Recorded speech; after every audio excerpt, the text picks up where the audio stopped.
Halo teman-teman ATLM Indonesia di mana saja berada, semoga teman-teman selalu sehat dan dilimpahkan banyak rezeki, dan pastinya saat ini teman-teman sedang menunggu ya soal-soal. Semoga teman-teman bisa mendapatkan ilmunya dan dipermudah untuk menjawab soal-soal yang akan dihadapi pada saat seleksi penerimaan P3K CPNS tahun ini dan mendapatkan kelulusan. Oke, lanjut kita mulai dengan materi yang akan kita bahas, yaitu tahapan uji PCR, kemudian kalibrasi alat, analisis LCS, pra-analitik sampel, persiapan reagen, persiapan peralatan, persiapan pasien, imunologi serologi RAF, dan sumber kesalahan pemeriksaan bilirubin dalam kimia klinik. Nah, ini adalah bagian 41 di channel ATLM Indonesia. Kita mulai dengan tahapan uji PCR. Seorang ATLM melakukan pemeriksaan PCR tahap annealing. Yang dimaksud dengan tahapan ini adalah titik-titik. Yang A, persiapan reagen dan ekstraksi DNA atau RNA dari spesimen yang disiapkan. Kemudian yang B, DNA dipanaskan hingga suhu tinggi untuk memecah ikatan hidrogen antara dua untaian DNA yang membentuk struktur ganda helik. Kemudian C, suhu biasanya sekitar 95 sampai 98 derajat Celcius dan waktu yang diperlukan tergantung pada panjang dan sifat DNA yang digunakan. Kemudian yang D, suhu turun sekitar 50 sampai 65 derajat Celcius sehingga primer pendek yang komplementer dengan sekuen DNA yang diinginkan dapat berikatan pada untai DNA yang terpisah. Atau yang E, suhu dinaikkan sekitar 72 derajat Celcius dan DNA polimerasa menambahkan nukleotida baru pada untai DNA primer. Nah, untuk opsi ini tahapan annealing dari PCR itu adalah yang D. Suhu diturunkan sekitar 50 sampai 65 derajat Celcius sehingga primer pendek yang komplementer dengan sekuen DNA yang diinginkan dapat berikatan pada untai DNA yang terpisah. Lanjut lagi ya di sini untuk tahapannya kira-kira seperti pada skema gambar berikut ini pada reaksi PCR. Jadi tahap 1 tahap denaturasi yang mana diperlukan suhu 94 derajat Celcius, maka untaian ganda akan terpisah. Untaian ganda terpisah ini akan menjadi untaian tunggal. Lalu tahap itu selanjutnya tahap kedua yaitu tahap penempelan, yaitu pada suhu 54 derajat Celcius maka terjadi proses penempelan dan dilanjutkan dengan tahap pemanjangan ya di sini. Nah, untuk uraiannya sebagai berikut secara ringkas. Tahapan denaturasi, DNA terlepas dari untaian ganda menjadi untaian tunggal suhu 94 derajat Celcius ya. Kemudian tahap kedua, tahap annealing. Nah, ini yang menjadi soal ya. Penempelan primer komplementer ya, baik reverse atau forward. Tahap elongasi, pemanjangan rantai DNA suhu 72 derajat Celcius. Nah, kita pindah ya, soal selanjutnya soal nomor 2, kalibrasi alat. Seorang ATLM melakukan proses kalibrasi alat dengan cara memipet Aquades dan menimbang BJ Aquades tadi dibandingkan tabelnya, dan teknik kedua menggunakan tip bergaris untuk ketepatan volumenya. Teknik ketiga membandingkan volume dari yang diketahui tepat dengan alat yang akan dikalibrasi. Lalu diperbaiki dan disesuaikan bila tidak tepat. Proses ini dilakukan pada alat titik-titik.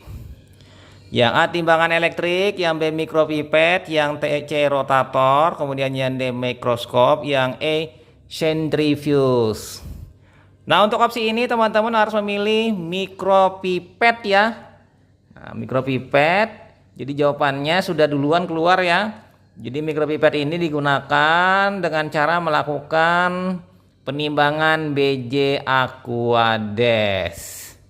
Nah, kita tahu ya di sini untuk mikropipet kalibrasinya di Good Laboratory Practice dengan bantuan timbangan botol ya dengan timbangan analitik. Lalu isi Aquades sudah disiapkan. Kemudian pipetnya kalibrasi dicoba dengan masukkan dalam botol timbang, dan selanjutnya sampai akhir di sini ya teman-teman membuka sendiri nanti di Good Laboratory. Sementara kalibrasi mikropipet yang cara lain yaitu Siapkan larutan yang akan digunakan untuk mengkalibrasi. Kemudian menggunakan buret atau tabung ukur. Untuk mengukur volume larutan digunakan untuk mengkalibrasi mikropipet. Jadi gunakan mikropipet dengan larutan yang telah diukur tadi, lalu mengeluarkannya ke dalam beker gelas atau tabung reaksi. Kemudian ukur volume larutan tadi yang dikeluarkan dari mikropipet, dari buret atau tabung tadi dibandingkan dengan mikropipet yang telah kita lakukan. Jika terdapat perbedaan, maka ubah setting mikropipet agar melakukan volume yang sama tepat sesuai dengan buret tadi. Nah, ini sebenarnya yang namanya kalibrasi mikropipet ya rada-rada ribet.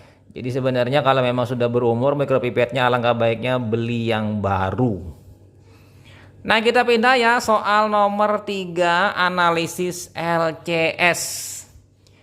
Berikut ini hal-hal yang terkait dengan pemeriksaan LCS di laboratorium adalah kecuali. Yang A, melakukan pemeriksaan protein seromusin dengan asam asetat glasial. Kemudian yang B, melakukan pemeriksaan protein dengan cara Van Die dan non-Apfel. Kemudian yang C, menghitung sel dengan truk pekat. Lalu yang D, kadar glukosa diukur dan normalnya di bawah kadar glukosa darah menggunakan geodevap. Atau yang E, hitung jenis leukosit menggunakan pewarnaan Wright. Nah, untuk opsi ini yang bukan dari pemeriksaan dari LCS itu adalah yang A, melakukan pemeriksaan protein seromusin dengan asam asetat glasial. Karena ini berada di pemeriksaan transudat eksudat ya, atau pemeriksaan pada cairan sendi. Nah, untuk jelasnya ya di sini untuk Van Die dan apel ini untuk menentukan protein dan globulin, sementara hitung sel dengan truk pekat ini adalah menghitung leukosit di dalam LCS. Nah, sedangkan untuk hitung jenis leukosit itu DIFCON untuk menentukan MN dan PMN di dalam LCS. Jadi menggunakan pewarnaan Wright atau Gimsa atau Romanowski. Kita pindah ke soal nomor 4, pra-analitik sampel. Yang termasuk dalam tahapan pra-analitik menilai sampel yang datang apabila di sini dilakukan pada sampel untuk pemeriksaan darah lengkap dikatakan ditolak tidak bisa digunakan bila titik-titik kecuali. Jadi di sini datang sampel lalu ditolak karena tidak memenuhi syarat, kecuali yang satu yang bukan. Yang A, darah beku, ada bekuan karena lambat mencampur. Yang B, darah volume sedikit tidak sesuai dengan daya isap vakum. Kemudian C, darah hemolisis karena perfusi tidak lancar. Kemudian yang D, darah kapiler dalam tabung EDTA kecil. Atau yang E, darah volume berlebihan dan kekurangan EDTA. Nah, untuk opsi ini teman-teman harus memilih yang D, darah kapiler dalam tabung EDTA kecil. Jadi ini boleh dan bagus karena ini memenuhi syarat saja, volumenya tidak berlebihan dan tidak kekurangan dari EDTA maupun darahnya. Jadi ada tekniknya dengan menambahkan pipa kapiler ya pada tabung EDTA untuk menyedot masuk ke dalam tabungnya. Lanjut lagi ya teman-teman, kita pindah ke soal nomor 5, persiapan reagen. Seorang ATLM akan melakukan pemeriksaan transudat eksudat dari spesimen cairan pleura. Maka regensia-regensia yang harus siapkan untuk pemeriksaan adalah titik-titik. Yang A, Rivalta, Wright, truk glukosa geodevap. Yang B, Van Die, Jape, Wright, truk pekat. Kemudian yang C, Hayem, truk natrium bikarbonat 5% Gimsa. Non-apel, Biuret, Gimsa, Rice-Ecker. Atau yang E, NaCl 0,9%, asam pikrat, non-apel, dan Romanowski. Jadi jawabannya ya untuk pemeriksaan transudat eksudat reagensi yang dipakai adalah Rivalta ya pasti. Kemudian yang kedua Wright untuk pewarnaan DIFCON. Truk ini untuk menghitung leukosit.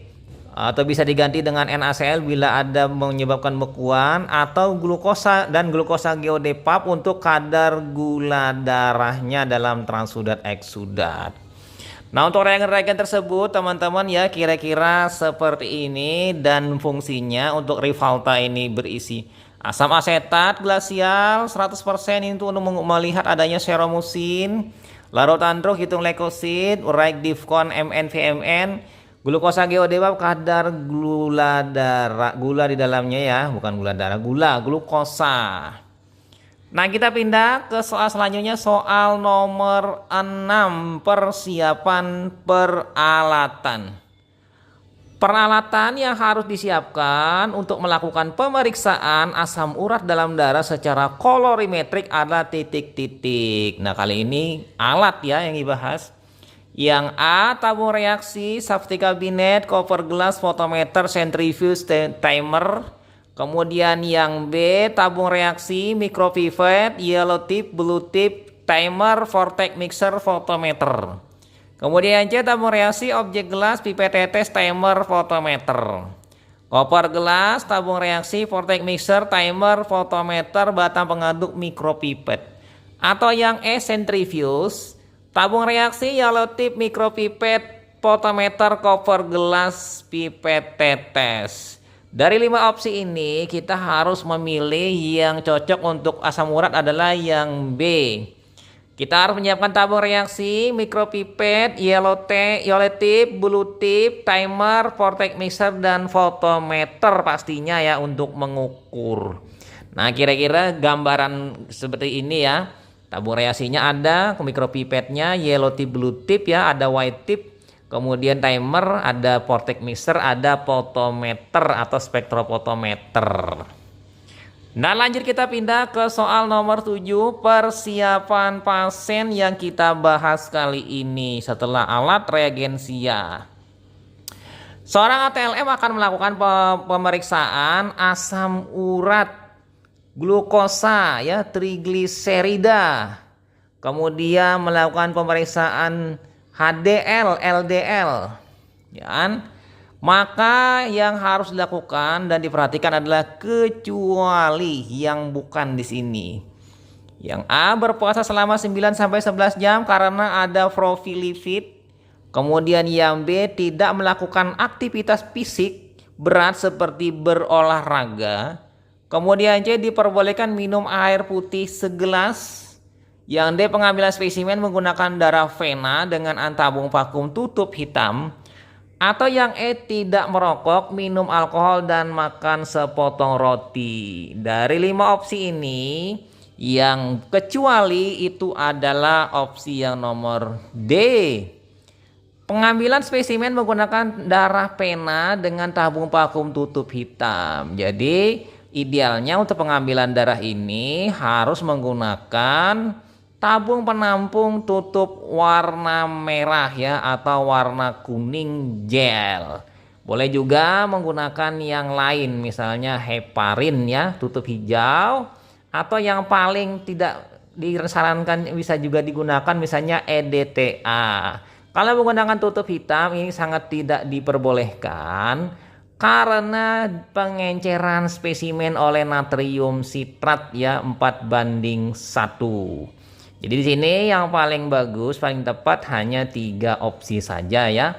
Pertama, boleh menggunakan tabung merah yang plain atau warna kuning gel. Yang ketiga, heparin, dan pada keadaan tertentu boleh menggunakan EDTA. Lanjutlah, ini kira-kira seperti ini untuk persiapan pasien sebelum melakukan pemeriksaan laboratorium ya. Ada di sini aturan-aturan yang dibuat oleh beberapa laboratorium rumah sakit. Terkait puasanya minimal 8-10 jam ya di sini.